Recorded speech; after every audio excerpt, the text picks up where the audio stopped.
నంద్యాల జిల్లా బనగానపల్లె మర్డర్ కేసును పోలీసులు ఛేదించారు. ప్రియుడితో కలిసి భార్య భర్తను హత్య చేసినట్టుగా తేల్చారు పోలీసులు. ఈ నెల 16 నంద్యాల జిల్లా బనగానపల్లె మండలం కైప గ్రామ సమీపంలో వెంచర్లో గుర్తులేని వ్యక్తిని హత్య చేసినట్టుగా పోలీసులకు సమాచారం అందింది.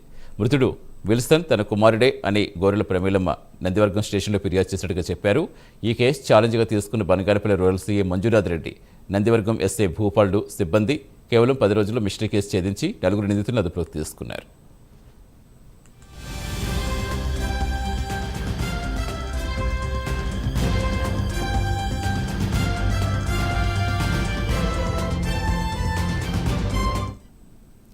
డోన్ పట్టణానికి చెందిన విల్సన్కు మేరీకి 11 ఏళ్ల క్రితం పెళ్లైంది. పెళ్లైన కొద్ది రోజులకే మేరీకి మధుతో వివాహేతర సంబంధం ఏర్పడింది. క్రమంలో విల్సన్ మేరీకి మధ్య గొడవలు జరుగుతుండేవి.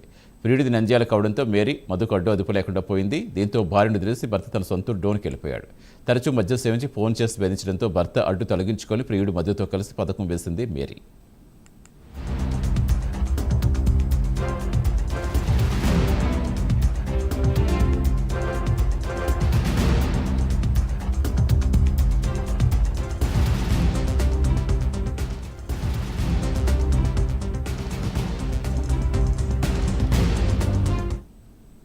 మేరీ, ఆమె ప్రియుడు మధు, అతని స్నేహితులు అశోక్, రఫీ నలుగురు కలిసి విల్సన్ హత్య చేసేందుకు ప్లాన్ చేశారు. నలుగురు ఆటోలో డోన్కు వెళ్లి నంద్యాలకు వెళ్దామని నమ్మించి విల్సన్ ఆటోలో ఎక్కించుకున్నారు. మార్గ మధ్యలో బనగానపల్లికి 3 కిలోమీటర్ల దూరంలో కైపా గ్రామ సమీపంలో ఒక వెంచర్లో అర్ధరాత్రి 1 గంట సమయంలో మెడకు బెల్ట్ బిగించి బండరాలతో మోది హత్య చేశారు. నిందితులు నలుగురు అదుపులోకి తీసుకుని రిమాండ్కు తరలించామన్నారు బనగానపల్లి రూరల్ సీఐ మంజునాథ్ రెడ్డి.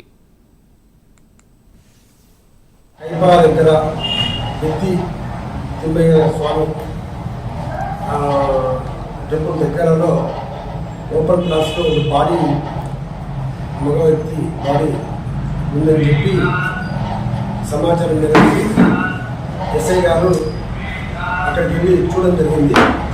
అక్కడ ఉన్న పరిస్థితులను బట్టి చూస్తే మర్డర్గా అయినట్లు కనిపించింది. ఈమెకు ఏటు మధు అనే వ్యక్తికి వివాహేతర సంబంధం వచ్చింది.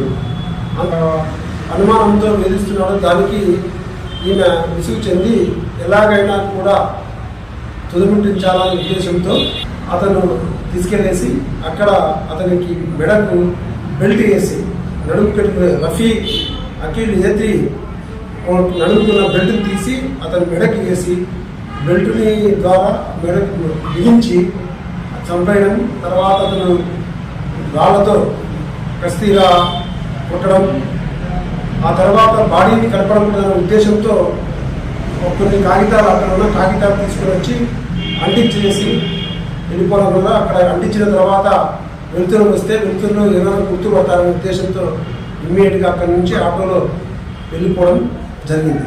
మా దగ్గర నుంచి ఈ నేరానికి ఉపయోగించిన వస్తువుల్ని స్వాధీనం చేసుకోవడం ఉంది. అదేవిధంగా వాళ్ళని ఈరోజు జ్యుడిషియల్ రిమాండ్కు పంపడం జరుగుతుంది.